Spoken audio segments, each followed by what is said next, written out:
Amis, la peur est un sentiment que nous connaissons tous. Quand nous faisons face à un nouveau défi, la peur de l'échec nous fait hésiter, et la crainte du jugement des autres peut nous empêcher de faire un pas.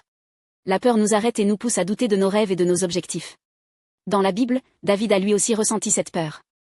Il voulait transporter l'arche de Dieu à Jérusalem, mais en chemin, un événement terrible s'est produit, un homme nommé Uza a touché l'arche de manière incorrecte et est mort sur le coup.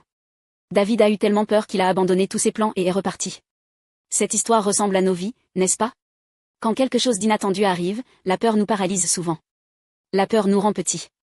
Certaines peurs viennent de situations difficiles, d'autres de pensées anxieuses qui attaquent notre cœur. La Bible dit que la peur a commencé lorsque les premiers humains, Adam et Ève, ont désobéi à Dieu et ont péché. Après leur faute, ils se sont cachés de Dieu, terrifiés à l'idée qu'il les punisse.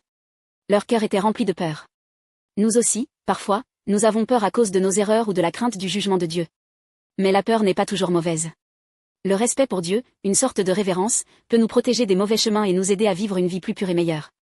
Mais voici une merveilleuse nouvelle, Jésus a payé pour tous nos péchés sur la croix. Il a démoli le mur de la peur entre nous et Dieu. Maintenant, nous n'avons plus à avoir peur de Dieu. Nous pouvons nous approcher de lui et vivre comme des personnes aimées par lui.